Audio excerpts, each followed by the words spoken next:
Assalamualaikum warahmatullahi wabarakatuh. Selamat datang kembali di channel Nara Story dan tentunya masih bersama saya Mas Nara di sini. Apa kabar kalian semua? Semoga selalu baik-baik saja, sehat badannya dilimpahkan rezekinya dan dihindarkan dari segala mara bahaya. Amin. Di kesempatan kali ini saya akan menceritakan sebuah cerita drama rumah tangga dengan judul Derita Istri Bercadar, melanjutkan dari part sebelumnya. Oke, seperti biasa sebelum ke ceritanya, bagi kalian yang belum subscribe channel Nara Story, silahkan bisa subscribe dulu lah dan aktifkan lonceng notifikasinya agar kalian tidak ketinggalan cerita menarik dari channel Nara Story. Dan jangan lupa juga untuk share and like, tentunya agar Mas Nara lebih semangat lagi untuk menghibur kalian. Oke, kalau sudah, terima kasih and so just try to keep up with me.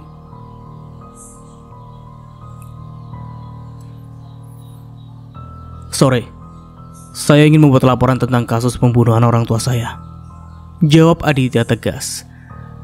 Petugas tersebut sedikit terkejut melihat nada bicara dan aura otoritatif Aditya. Namun ia dengan cepat bangkit dan memberi isyarat kepada salah satu rekannya untuk mengantar Aditya ke ruang penyidik. "Pak, mari ikut saya," ucap petugas itu sambil mengarahkan jalan. Aditya dan Kenan mengikuti langkah petugas menuju sebuah ruangan kecil yang di dalamnya sudah duduk seorang penyidik berperangkat komisiaris. Ruangan itu sederhana, hanya berisi meja, beberapa kursi, dan papan tulis putih dengan coretan-coretan strategi kasus. "Silahkan duduk, Pak," ujar penyidik itu sambil menyodorkan kursi kepada Aditya. Aditya duduk sementara Kenan tetap berdiri di belakangnya.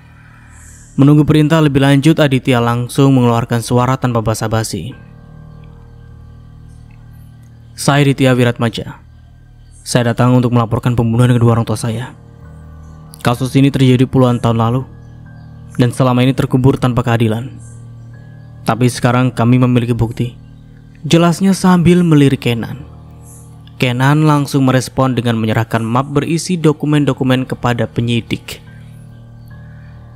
"Ini bukti yang berhasil kami kumpulkan selama beberapa bulan terakhir, Pak Komisaris," ujarnya sambil sedikit menundukkan kepala. Penyidik membuka map itu dan mulai memeriksa satu persatu dokumen yang diberikan. Matanya membesar saat melihat isi beberapa dokumen. Ada salinan email, rekaman percakapan telepon, hingga laporan keuangan yang mencurigakan. "Ini semua bukti valid?" tanya penyidik sambil menatap Aditya. "Valid. Tim saya bekerja siang malam untuk mengumpulkan semua ini. Pelaku utamanya adalah Pak Ilham, mantan tangan kanan papa saya, yang sekarang menjabat sebagai CEO di perusahaan keluarga kami. Dia bekerja sama dengan beberapa orang lain untuk menyingkirkan orang tua saya demi keuntungan pribadi," jawab Aditya dengan nada dingin namun penuh kemarahan yang terpendam. Penyidik mengangguk pelan, lalu kembali fokus pada dokumen-dokumen tersebut. "Kalau bukti ini benar adanya, kami bisa segera membuka kembali penyelidikan. Namun kami butuh pernyataan resmi dari Anda sebagai pelapor," katanya. "Tentu, saya akan memberikan semua yang Anda butuhkan," ujar Aditya. Setelah beberapa saat, penyidik mengeluarkan formulir laporan resmi. Aditya mulai mengisi detail laporan, menjelaskan kronologi kejadian hingga semua informasi yang relevan. "Saya harus pastikan satu hal, Tuan Aditya. Apakah Anda yakin ingin membawa ini ke jalur hukum? Karena biasanya kasus lama seperti ini akan menghadapi banyak tantangan, terutama jika pelakunya memiliki kekuasaan," tanya penyidik dengan nada serius. "Saya tidak peduli seberapa kuat mereka.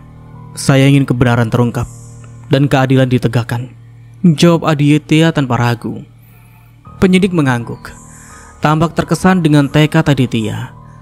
Setelah sekitar 1 jam, semua dokumen dan pernyataan resmi selesai dibuat. Penyidik itu berdiri dan menjabat tangan Aditya. "Kami akan segera memulai penyelidikan. Jika semua bukti ini benar, kami pastikan pelakunya akan bertanggung jawab di hadapan hukum," jawabnya. Aditya mengangguk.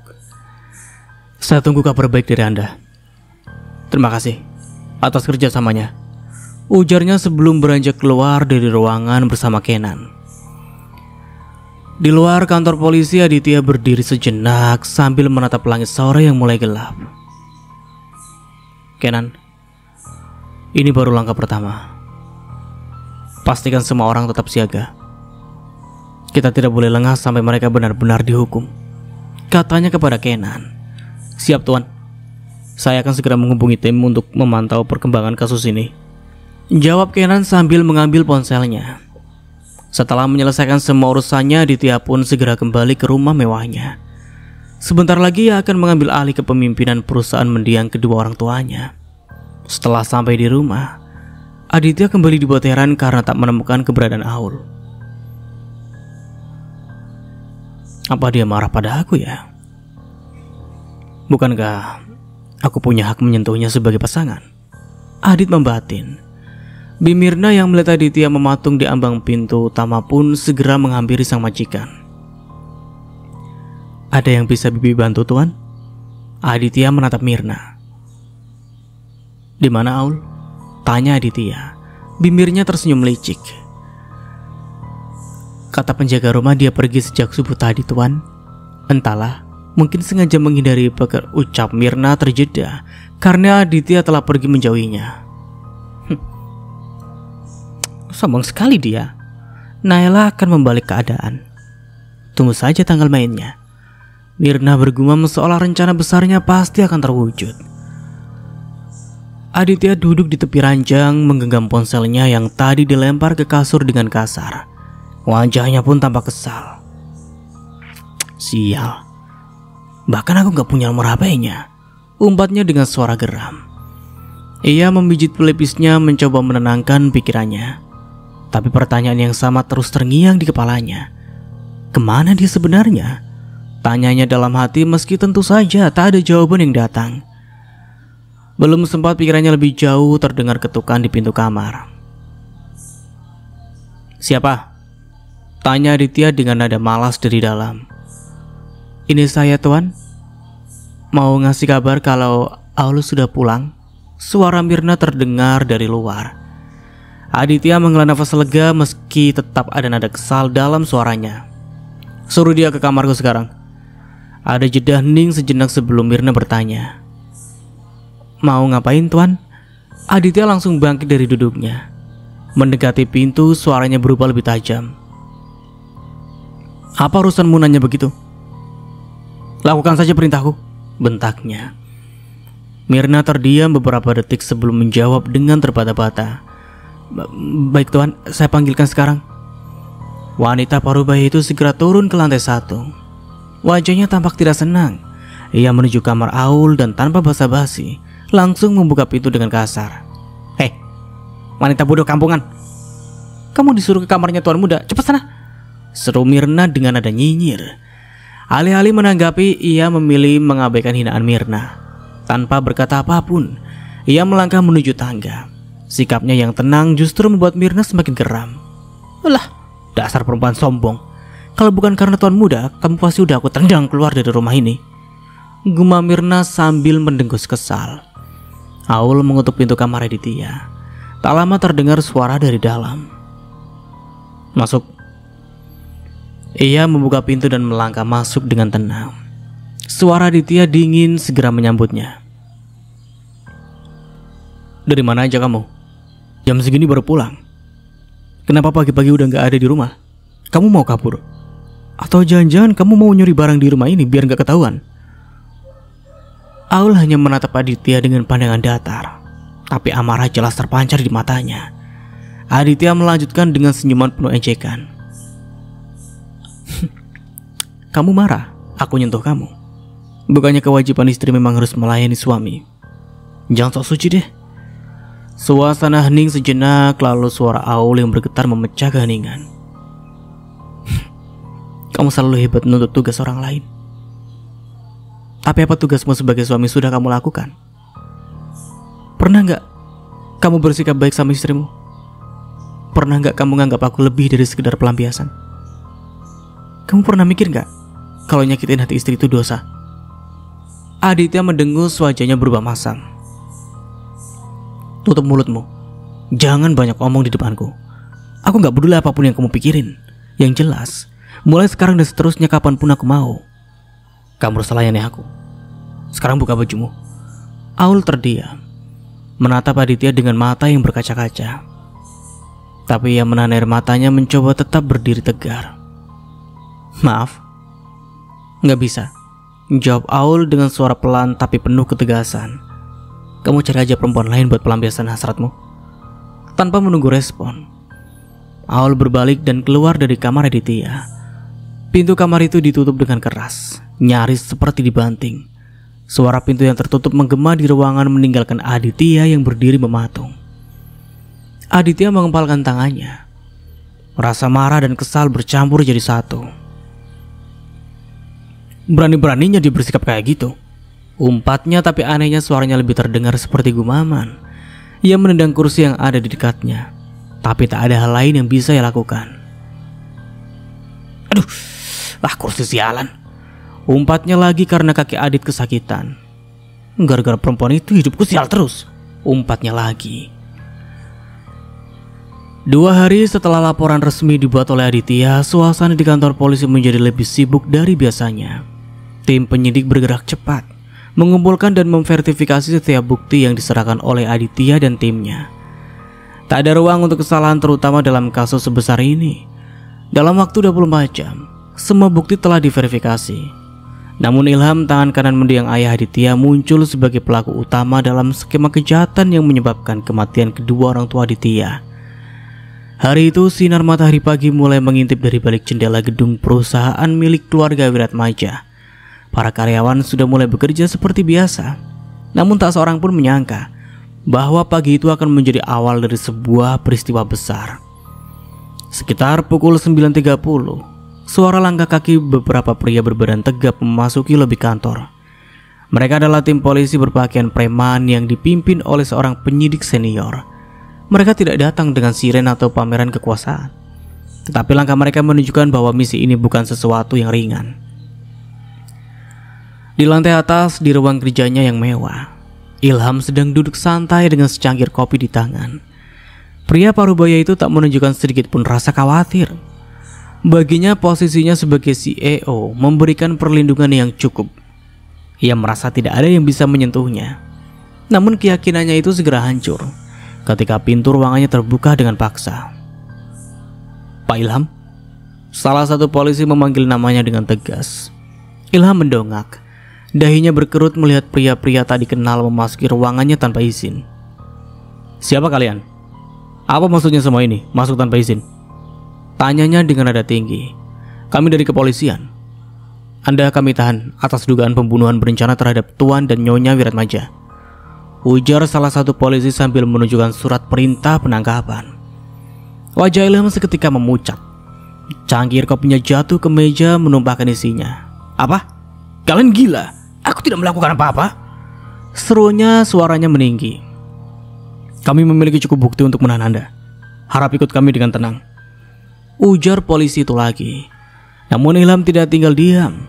Ia bangkit dari kursinya dengan penuh amarah. "Kalian tidak bisa seenaknya menuduhku. Aku tidak akan ikut," teriaknya sambil memberontak ketika polisi mencoba memegang lengannya. Suasana di lantai itu langsung berubah tegang.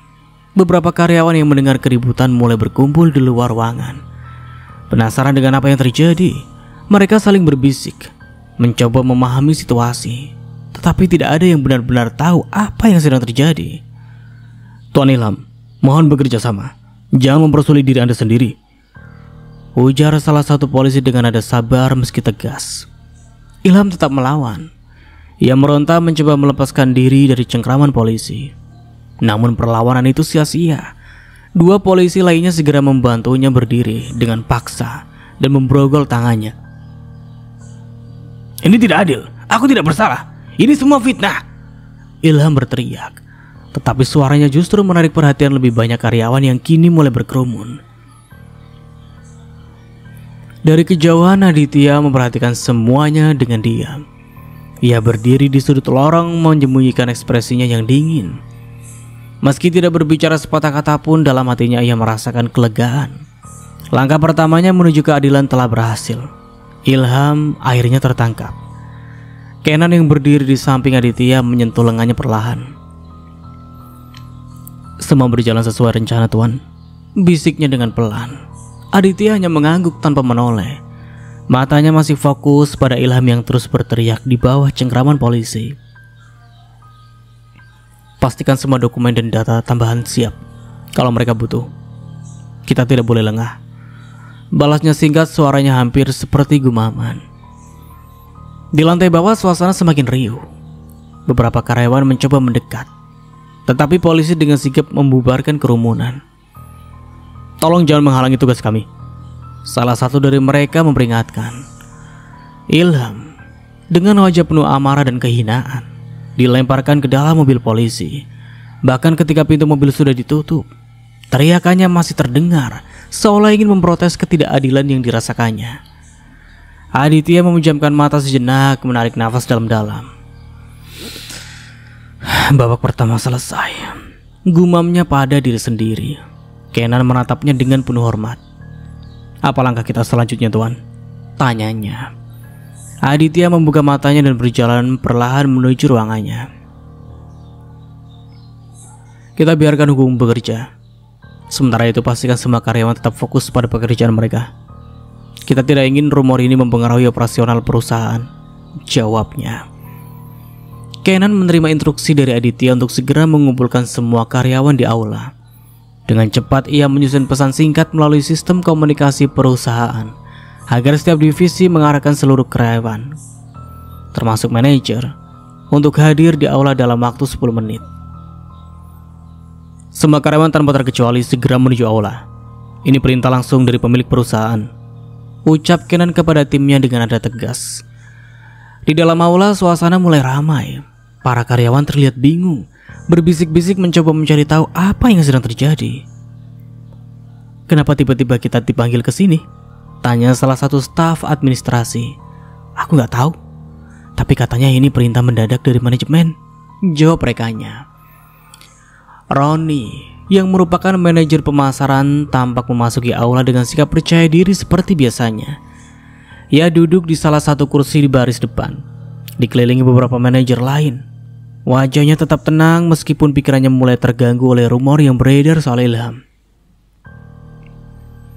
Ada apa ini? Apa hubungannya sama Ilham? Gumamnya pada diri sendiri, mencoba menyembunyikan rasa penasaran. 5 menit kemudian pintu aula terbuka lebar. Sementara perhatian langsung tertuju ke arah pintu.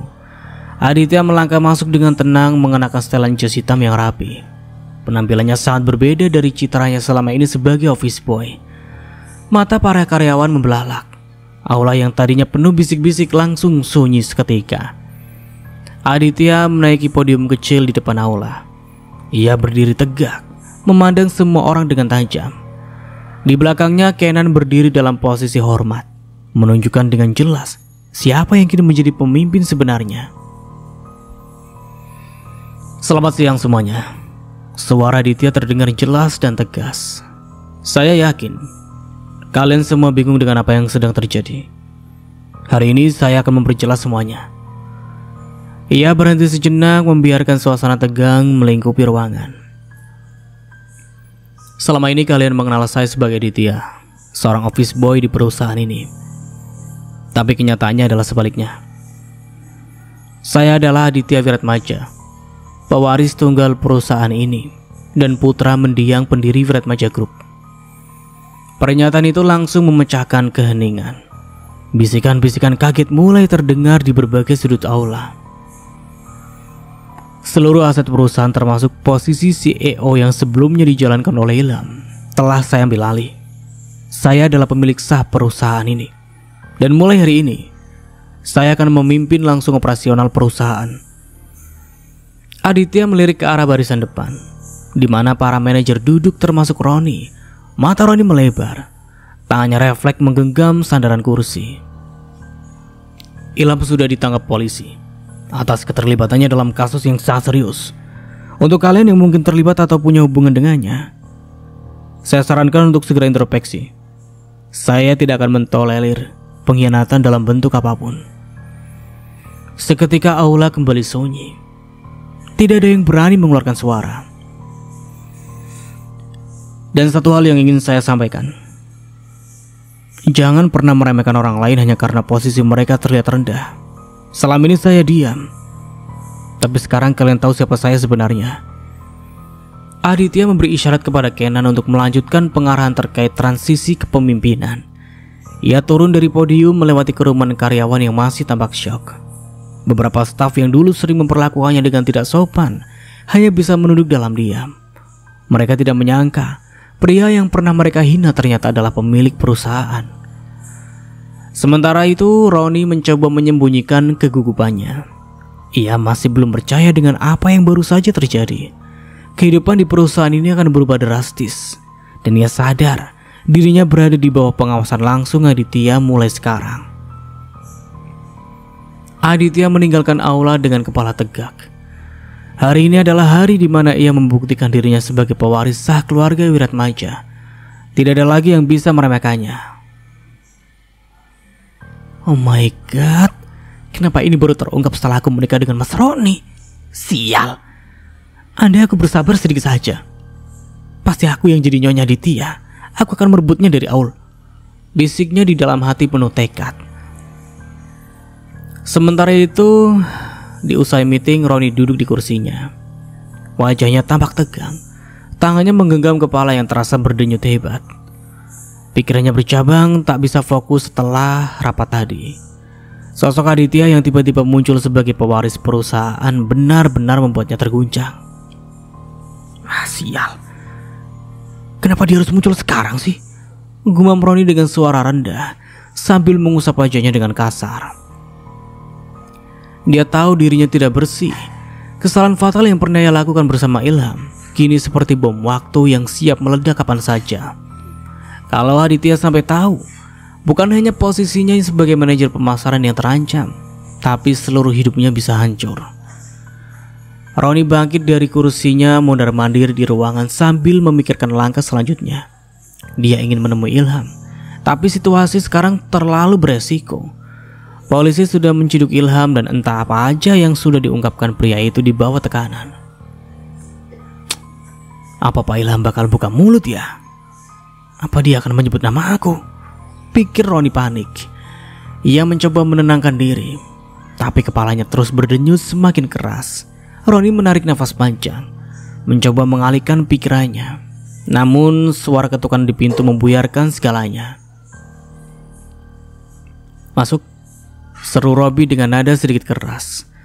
Seorang staf masuk membawa beberapa dokumen. Pak Roni, ini laporan pemasaran bulan lalu. Tolong ditandatangani.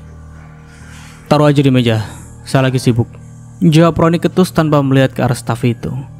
Staf tersebut ragu sejenak sebelum meletakkan dokumen di meja Roni dan keluar tanpa berani berkata apa-apa lagi. Roni kembali duduk memijit pelipisnya yang terasa semakin berat. Wajah Aditya terus terbayang di benaknya. Senyuman dingin pria itu saat berbicara di depan semua karyawan tadi seolah menyiratkan bahwa dia tahu segalanya. Sial. Aku harus cari cara nih buat nutupin ini semua, katanya sambil menendang kursi di depannya. Roni kemudian membuka laci meja kerjanya, mencari sesuatu yang bisa menenangkannya. Ia menemukan sebatang rokok yang diselipkan di bawah dokumen lama. Dengan gugup dia menyulutnya dan menghisap dalam-dalam. Namun, rasa panik itu tetap tidak hilang.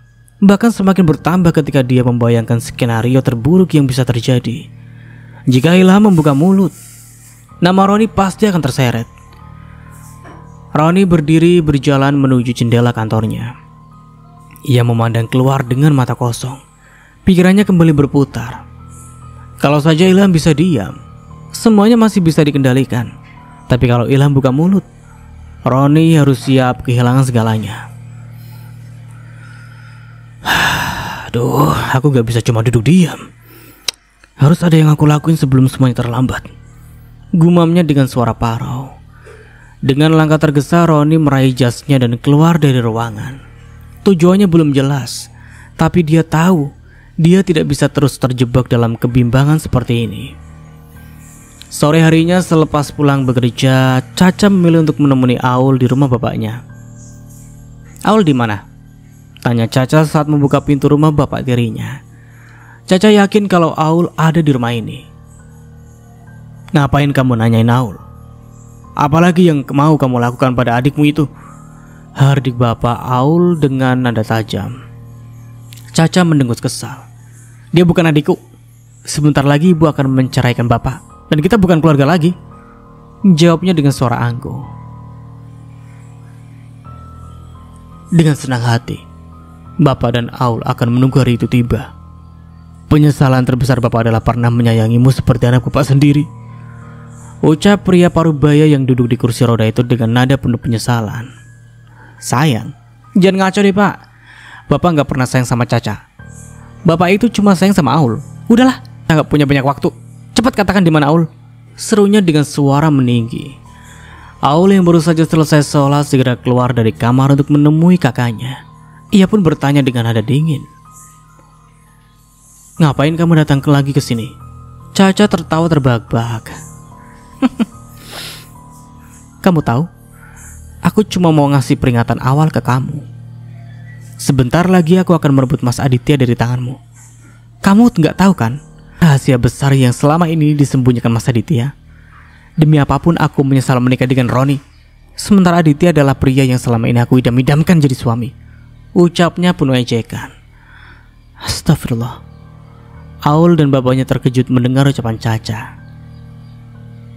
Kamu bicara apa sih Caca? Tanya bapak tirinya dengan nada bingung. Namun sebelum Caca sempat menjawab, Aul memotong dengan suara tegas. Jadi sekarang setelah kamu tahu dia itu orang kaya, kamu mau membuang suamimu dan kembali merebut perhatian mantan kekasihmu? Hebat ya kamu.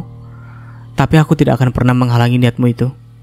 Karena insya Allah, dengan atau tanpa Mas Aditya, aku dan bapak masih bisa menjalani hidup dengan baik. Sekarang silakan keluar dari rumah ini. Mending kamu persiapkan dirimu untuk bisa merebut hati mantan kekasihmu itu. Aul sedikit mendorong tubuh kakak tirinya ke arah pintu, membuat Caca semakin membenci Aul.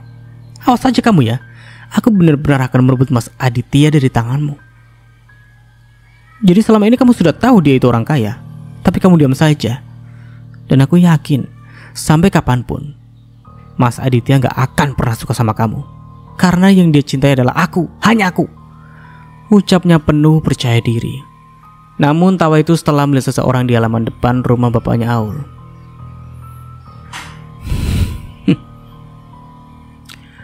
Coba bilang sekali lagi yang barusan kamu ucapkan, tanya pria itu dingin, membuat detak jantung Caca berpacu lebih kencang dari biasanya. Aul berdiri di ambang pintu rumah, matanya menerawang kosong, tapi hatinya penuh gejolak. Suara bapaknya dari kursi roda memecah keheningan. Aul, jawab bapak jujur. Apa kamu gak bahagia dengan pernikahanmu? Aditya gak memperlakukanmu layaknya seorang istri? Apa harga dirimu sebagai perempuan direndahkan oleh Aditya? Tanyanya suaranya pelan namun tegas. Aul terdiam, menunduk sambil mencoba menenangkan dirinya. Ia menghapus air mata yang sempat mengalir. Pelan-pelan ia mendekati kursi roda bapaknya, berlutut di depannya dan merebahkan kepalanya di pangkuan pria tua itu. Insya Allah Aul bahagia pak, bisiknya. Suaranya bergetar, matanya tetap tertunduk, tak berani menatap bapaknya. Pria tua itu menggelengkan kepala pelan, tangannya bergetar saat mengusap kepala putrinya. Jangan bohong nak, bapak tahu. Setiap kali kamu datang ke sini mata kamu sembab. Setiap kali sholat bapak dengar isak tangismu. Bapak lihat memar-memar di sudut bibirmu, meskipun kamu berusaha menutupinya. Aul terdiam, nafasnya tercekat. Ia mencoba menahan tangis, tapi tubuhnya sedikit gemetar. Orang tua mana yang tahan lihat anaknya diperlakukan seperti itu? Lanjut bapaknya, suaranya semakin serak.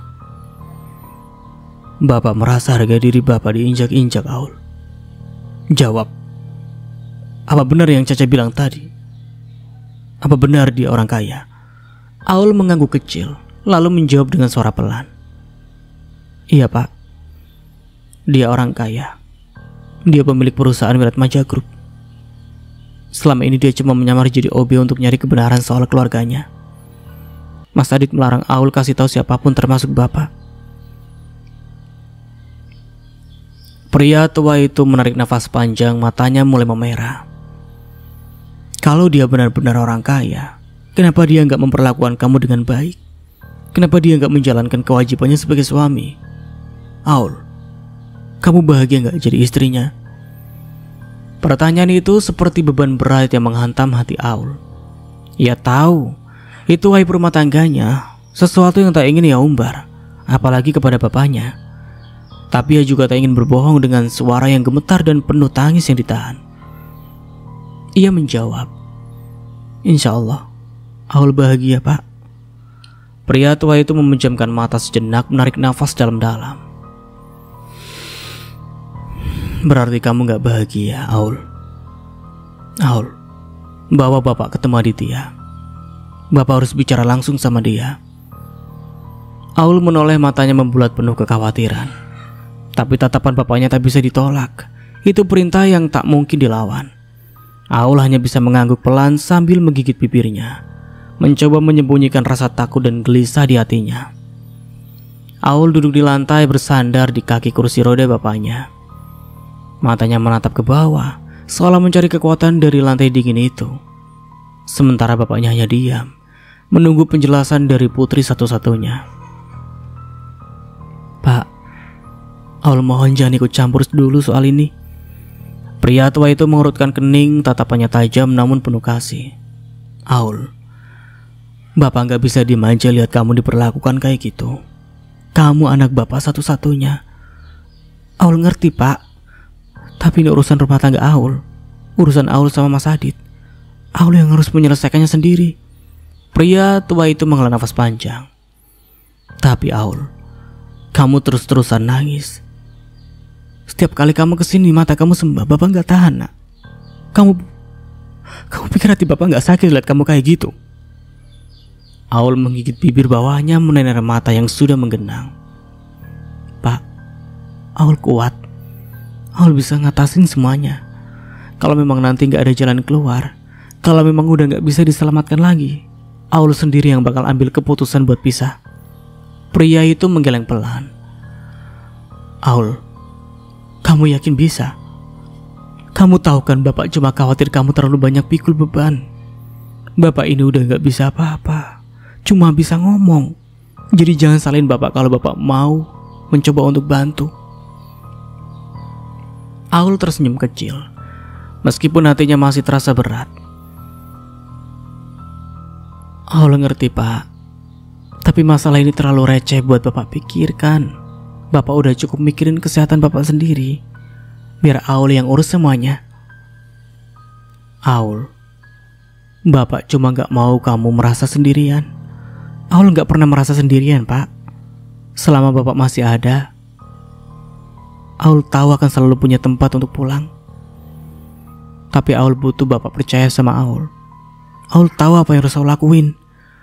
Pria tua itu terdiam, tapi matanya masih menyiratkan kekhawatiran yang dalam. Aul menggenggam tangan bapaknya mencoba meyakinkannya. "Aul janji, Pak. Kalau Aul benar-benar gak sanggup, Aul bakal cerita sama Bapak. Tapi sekarang Aul cuma butuh waktu buat berusaha," katanya dengan suara penuh keyakinan. Pria tua itu mengangguk pelan meskipun jelas hatinya masih berat menerima. "Baik, nak. Bapak percaya sama kamu, tapi ingat, apapun yang terjadi kamu gak sendirian." Aul memeluk kaki bapaknya, mencoba menyembunyikan air mata yang akhirnya jatuh. "Makasih, Pak. Aul sayang banget sama Bapak." Pria itu mengusap punggungnya dengan lembut. "Bapak juga sayang kamu, Aul. Jangan lupa jaga diri ya." Aul melangkah masuk ke dalam rumah dengan tubuh lelah. Udara dingin malam itu tidak mampu menenangkan hatinya yang bergemuruh. Jam di dinding menunjukkan pukul 7 malam, lebih malam dari biasanya. Ia berharap bisa langsung masuk ke kamarnya tanpa harus bertatap muka dengan siapapun, terutama dengan Aditya. Namun langkahnya terhenti begitu ia melihat pemandangan yang membuat jantungnya mencelos. Aditya duduk di meja makan dan di sampingnya ada seorang wanita dengan berpenampilan yang mencolok. Wanita itu mengenakan pakaian ketat yang memperlihatkan lekuk tubuhnya dengan jelas. Rambutnya diikat seperti kuncir kuda dan lipstik merah menyala menambah kesan berani. Kulit hitam eksotisnya tampak bersinar di bawah lampu ruang makan. Aul mematung di ambang pintu. Perasaan aneh menyeruak di dadanya. Ia tak tahu harus marah, kecewa, atau justru tidak peduli. Di sudut dapur Mirna tersenyum penuh kemenangan. Ia merasa rencananya berhasil. Keponakannya Naila akhirnya kembali ke rumah ini. Dengan bujukan liciknya yang mengajak Naila untuk mendekati Aditya lagi. Mirna berharap dengan kembalinya Naila, Aul akan tersingkir dan keluar dari rumah ini. Aul menelan ludah, mencoba menahan emosi. Ia tahu semua ini sudah direncanakan. Dulu Naila adalah pelayan pribadi Aditya. Wanita itu selalu berada di sisinya, melayani apapun yang dibutuhkan. Ketika Naila pergi ke luar negeri untuk menjadi TKW, rumah ini terasa sedikit lebih tenang. Namun kini kehadirannya kembali membawa aroma masalah yang lebih besar. Aditya yang sejak tadi makan dengan santai akhirnya menyadari kehadiran Aul. Ia menoleh dan menatap istrinya yang berdiri di ambang pintu. "Dari mana saja kamu? Jam segini baru pulang?" Tanyanya dengan nada datar, tetapi tetap terdengar menusuk di telinga Aul. "Dari rumah bapak," jawab Aul singkat. Ia memilih menghindari kontak mata lalu melangkah menuju ke kamarnya. Namun langkahnya terhenti lagi saat suara Aditya menyusulnya. "Duduk, makan dulu," ucapnya dengan tegas. Aul terdiam, tidak percaya dengan apa yang baru saja didengarnya. Pikirannya berputar. Tidak mungkin Aditya meminta dia untuk makan bersama. Itu pasti untuk orang lain, pikirnya. Tapi siapa? Mirna? Naila? Namun keraguan sirna ketika tiba-tiba Aditya meraih tangannya. Aul tersentak. Tarikan pria itu membuatnya kehilangan keseimbangan dan tubuhnya jatuh terduduk di atas pangkuan Aditya. Aul membelalak, panik dan malu bercampur menjadi satu. Aditya hanya menatapnya dingin, tanpa ekspresi berlebihan. Mata mereka saling bertemu dalam keheningan yang memekakan telinga. Di sudut ruangan Mirna menatap pemandangan itu dengan penuh amarah dan rasa tidak percaya. Setelah beberapa detik yang terasa seperti selamanya, Aditya melepaskan tatapannya dan membantu Aul berdiri. Ia menuju kursi di sampingnya. "Duduk, makan dulu," ucapnya sekali lagi, kali ini lebih tenang. Aul ingin menolak, tetapi kata-kata itu terhenti di tenggorokannya. Kakinya terasa lemas dan tanpa sadar ia duduk di kursi yang ditunjuk Aditya. Aku Aul mencoba berkata tetapi suaranya terbata. Aditya mengangkat tangannya memberi isyarat agar Aul diam. Lalu ia menoleh ke Naila yang masih berdiri dengan wajah penuh amarah.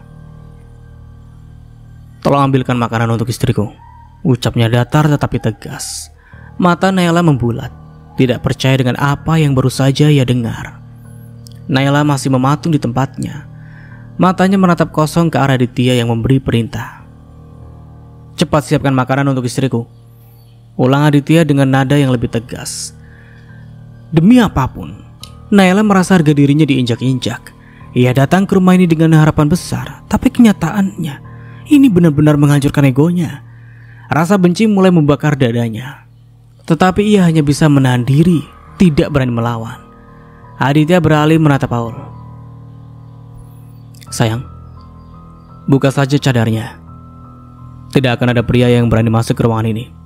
Jadi kamu masih bisa bebas makan denganku," ucapnya dengan nada sok romantis membuat Aul langsung merasa mual. Tanpa berkata apa-apa, Aul akhirnya melepas cadarnya, memperlihatkan wajah cantiknya yang alami. Wajah yang selalu berhasil membuat banyak orang terkesima, termasuk Naila yang kini tampak terpukul dengan kenyataan. Mata Naila melebar, jelas terkejut melihat wajah asli Aul. Aditya tersenyum puas, matanya beralih kepada Naila. "Jangan main-main denganku. Aku bisa tahu apa saja kejahatan yang kalian lakukan di rumah ini." Batinnya tetapi penuh ancaman. Sekilas ia juga melirik Mirna yang berdiri di sudut dapur dengan ekspresi wajah tak senang. Dalam hatinya Aditya sudah merencanakan cara untuk menyingkirkan kedua orang ini dari rumahnya. "Bi Mirna," panggil Aditya dengan nada datar. Mirna yang tadi berdiri mematung segera mendekat. Wajahnya berubah menjadi ceria seketika, meski jelas itu hanya pura-pura. "Ada yang bisa saya bantu, Tuan?" tanyanya dengan senyum dipaksakan. Pindahkan semua barang-barang Aul ke kamar saya. Di sana sudah ada lemari kosong. Masukkan semuanya. Jangan sampai ada yang tertinggal. Lakukan dengan cepat. Lalu kembali ke sini, ujar Aditya. Dan sampai di sini dulu ceritanya. Nantikan kelanjutan ceritanya di part berikutnya. Dari saya mohon maaf bila ada salah kata atau dalam penyampaian cerita. Akhir kata, wassalamualaikum warahmatullahi wabarakatuh. Sampai jumpa di video berikutnya and see you. Ciao.